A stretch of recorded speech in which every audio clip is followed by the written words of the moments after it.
Buonasera e ben ritrovati con l'informazione di Telefriuli in apertura del nostro telegiornale l'emergenza energetica che rischia di far pagare un conto veramente molto salato alle famiglie e alle imprese friulane. Infatti la CGA di Mestre stima un rincaro complessivo di ben 210 milioni di euro in più rispetto al 2021. Sentiamo.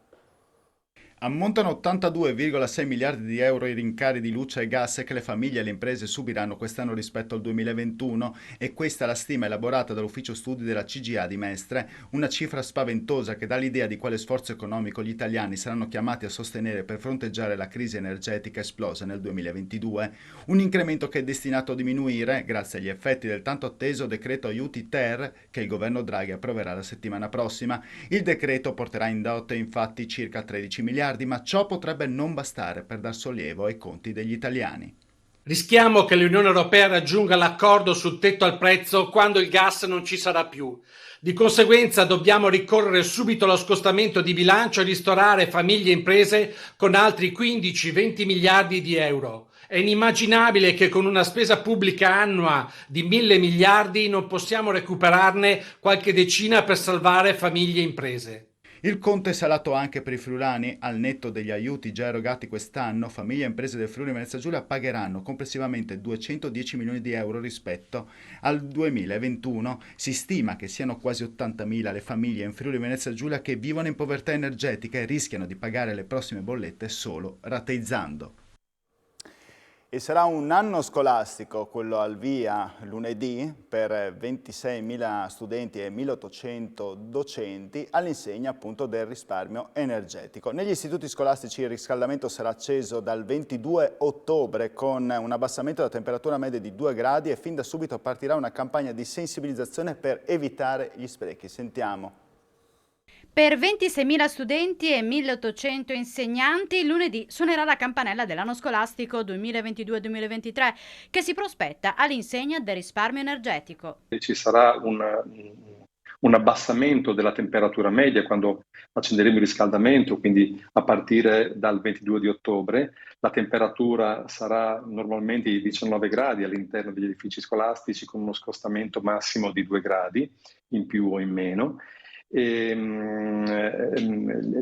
riscaldamento resterà acceso dalle 7 del mattino fino alle ore 20, quindi con una riduzione rispetto ai precedenti anni scolastici, e c'è soprattutto un lavoro da fare che ricade in capo alle scuole di sensibilizzazione nei confronti del personale scolastico e anche degli studenti, proprio per far capire loro che dobbiamo evitare gli sprechi. Noi partiamo adesso con un ritorno alla normalità e abbiamo un arco temporale di circa 2 mesi per vedere quelli che saranno gli sviluppi. In questi 2 mesi non ci sarà più l'utilizzo obbligatorio delle mascherine, non ci sarà più la necessità di prevedere degli ingressi scaglionati, non sarà più necessario prevedere nemmeno il distanziamento all'interno delle aule, tra i banchi. È residente a Udine, parliamo di cronaca in questo caso, il bandito che questa mattina è rimasto ferito durante un conflitto a fuoco al centro commerciale di Mestre Le Porte. La sparatoria sarebbe avvenuta durante un tentativo di assalto a un furgone portavalori. Il furgone era arrivato per prelevare il denaro da una cassa continua. 2 i feriti, il vigilante che aveva la borsa dei soldi e il rapinatore, un uomo di 65 anni, residente proprio nel capoluogo friulano, che ha tentato di portargli via i soldi. Il bandito è stato bloccato ed è ora piantonato in ospedale. Maxi sequestro di rifiuti pericolosi questa mattina a Pordenone in via Nuova di Corva. Numerosi sacchi abbandonati da una ditta edile sono stati etichettati e catalogati dagli agenti della polizia locale. Si tratta di rifiuti riconducibili a lavori di riqualificazione edilizia. Ora scatterà la denuncia. I responsabili rischiano fino a 26.000 euro di multa. Sul posto, oltre alle forze dell'ordine, il personale della ditta GEA e gli assessori Loperfido e Cairoli. Scontro tra un'automobile e una motocicletta a Muzzana del Turgnano. In seguito all'urto violento la vettura ha terminato la sua corsa nel fossato. Le 2 persone, un uomo e una donna che viaggiavano sulla moto, sono state sbalzate sull'asfalto. L'uomo ha subito diversi gravi traumi ed è in pericolo di vita. La donna è rimasta anch'essa ferita. Lievi le ferite invece per il conducente della vettura. Queste le immagini. Voltiamo decisamente pagina, terza giornata per Friuli Doc, con Udine completamente invasa da decine di migliaia di visitatori. In castello Le Proloco della Collinare hanno voluto ricordare Ciro Baldissera, il polentaro gemonese morto 15 giorni fa in un incidente stradale. Intanto in castello il pubblico della kermesse enogastronomica ha anche applaudito a una coppia di colore che oggi si è sposata. Sentiamo nel servizio a cura di Daniele Paroni. Udine è stata presa d'assalto oggi per Friuli Doc, che ha richiamato turisti e visitatori da ogni parte della regione e anche da oltre confine. La risposta è stata eccezionale, con alcuni stand che hanno dovuto fare rifornimento per soddisfare l'eccezionale richiesta da parte di chi voleva degustare le delizie bandiera dei vari territori rappresentati. Sul piazzale del castello, da una parte Le Proloco del Collinare con una vela con la quale è stato ricordato Ciro Baldissera, il polentaro di Gemona, riferimento per il mondo associazionistico morto di recente in un incidente stradale. Un omaggio doveroso a Ciro, perché nella sua, quindi tanti anni che abbiamo collaborato insieme, ci ha portato grossa allegria, tantissima gioia, felicità, oltre alla sua professionalità nella polenta. È un faro che comunque è un dolore per tutti, noi delle Proloco in generale, ma diciamo che per Buia aveva sempre un occhio di riguardo, lui diceva che eravamo la sua seconda famiglia, per cui ci è sembrato doveroso ricordarlo. E poi, poco dopo mezzogiorno, nel piazzale si è sollevato un urlo per salutare una coppia di colore che si era appena sposata. E adesso alcune voci di chi ha raggiunto Udine per soddisfare il proprio palato. Com'è questo toro? Perfetto. Perfetto, con un po' di ketchup, che non basta solo per le patatine fritte. È perfetto, non posso dire altro, è perfetto. È squisito. Quando c'è Friuli Doc stasera ritorniamo con i cugini. Quindi lei torna nella bassa, risale. E risalgo con i miei cugini. Tagliolini. Quindi lei aspetta in maniera con calma religiosa. Sì. Solo quelli mangia oggi. No, perché qua è saltata anche la luce. No, anche il frico. Sì, tutto. È tutto lei? No, anche mio marito e mio figlio. Ah, dov'è suo marito? Al tavolo? Sì. Stanno già mangiando. E con Friuli Doc scattano anche i maxi controlli da parte delle forze dell'ordine, 22 conducenti con un alto tasso alcolemico su 430 controlli, 21 patenti ritirate, 230 punti di patente decurtati, 2 veicoli sequestrati ai fini della confisca amministrativa. Questo è il risultato dei controlli straordinari da parte di polizia e carabinieri. Nell'Interland udinese, positivo alla coltesta anche un neopatentato che ha causato un incidente in Viale Trieste, danneggiando 3 autovetture in sosta. E in occasione di Friuli Doc è stata presentata la nuova centrale mobile della Sores, che servirà a gestire gli interventi sanitari in occasione dei grandi eventi anche nelle aree limitrofe. Gestiti quasi 100 soccorsi a Udine in questi 3 giorni. Sentiamo l'intervista.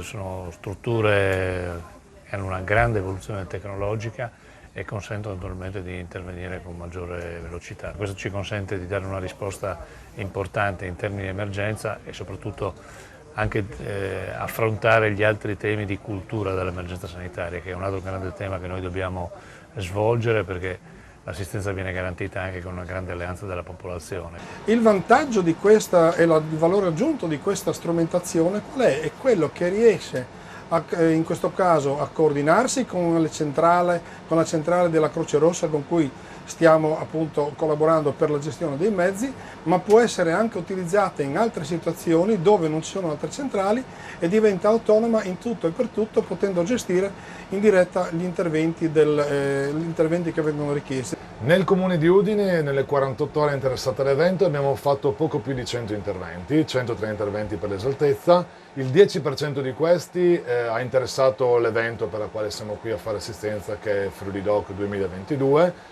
La maggior parte delle problematiche è legata a traumatismi minori, infatti solo il 3% è stato ospedalizzato, il resto è stato gestito all'interno dei nostri mezzi. Il bollettino Covid, 435 nuovi casi riscontrati nelle ultime 24 ore su 3.710 tamponi effettuati, 2 le persone ricoverate in terapia intensiva, 115 negli altri reparti, non si sono registrati decessi. E ora vi raccontiamo la storia di Flavion, un cavallo di 7 anni sottratto alla morte dal virus West Nile grazie alla tenacia dei suoi custodi. Servizio. Veterinari, vigili del fuoco, esperti avevano provato di tutto. Sembrava non fosse più possibile far nulla per aiutare Flavion, uno splendido cavallo di 7 anni colpito da una puntura di zanzara portatrice del virus West Nile. L'esemplare della scuderia del centro ippico di Palmanova era stato colpito tra l'1 e il 2 agosto scorso e fu proprio questo uno dei fattori che porteranno il servizio di prevenzione della regione ad effettuare una discussa disinfestazione larvicida intorno alla città fortezza. La tenacia e l'amore hanno però portato tutti a combattere contro questo nuovo nemico invisibile e a non rassegnarsi alla sorte anche quando l'estrema soluzione pareva l'unica strada da percorrere. Non capivamo cosa potesse essergli accaduto, hanno raccontato i referenti del centro palmarino a Telefriuli.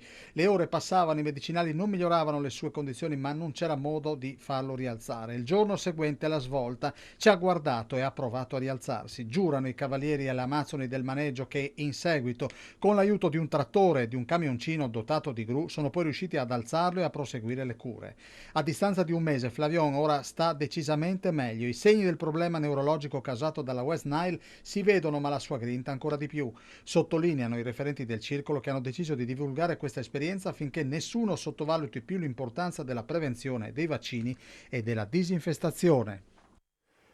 E ora andiamo a Lignano Pineta, dove si è svolta la seconda edizione della DJ10, grande successo per l'evento che ha attirato 4.000 persone che si sono cimentati con la corsa non competitiva. Sentiamo Linus DJ intervistato da Alexis Sabot.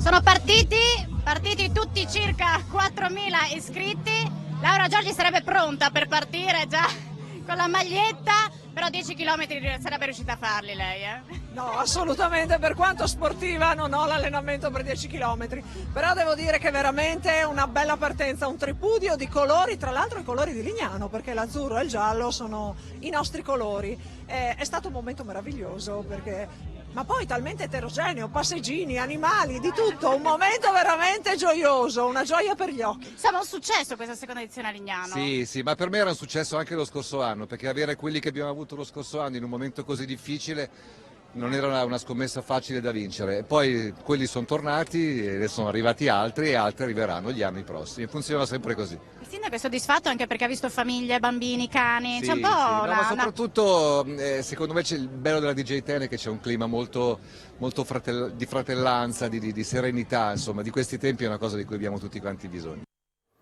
Iniziato il festival di Polcenigo Jazz River sotto il segno di uno dei giganti della musica mondiale, Tom Waits. Si è aperta venerdì sera nel teatro di Polcenigo con un omaggio a Tom Waits, uno dei giganti della musica mondiale, la seconda edizione di Polcenigo Jazz River, il festival che il Circolo Controtempo organizza con il comune che fino al 17 settembre porterà nel piccolo e incantevole borgo l'intreccio tra musica e natura. A rendere un tributo al visionario e iconico artista statunitense è stato il compositore e pianista friulano Glauco Wener, con il concerto organizzato in collaborazione con l'Accademia Musicale Naonis, intitolato Tom Waits Songbook, che l'ho visto sul palco con Alfonso De Ida al sax contralto, Alessio Zoratto al contrabbasso e Marco D'Orlando alla batteria. È una musica molto vicina alla tradizione del jazz, della New Orleans, la musica da ballo, la musica spiritual, gospel. Allora io mi sono divertito a scrivere degli arrangiamenti e scegliermi dei musicisti tanto bravi, devo dire. Lo sport, concludiamo con lo scontro domani al Mapei Stadium tra Sassuolo e Udinese. Sentiamo Mister Sottil.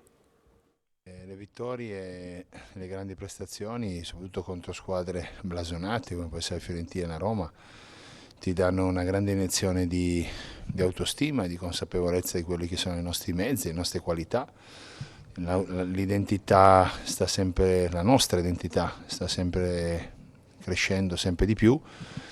Però è chiaro che c'è solo un modo che comunque siamo all'inizio e dobbiamo sfruttare l'inerzia di questo entusiasmo trasformandolo, come la squadra ha fatto, in sacrificio nell'allenamento, nel lavorare ancora più duramente, nel crescere sotto tutti i punti di vista e questa settimana è stata l'insegna di questo. L'ho sempre detto, questa squadra ha il motore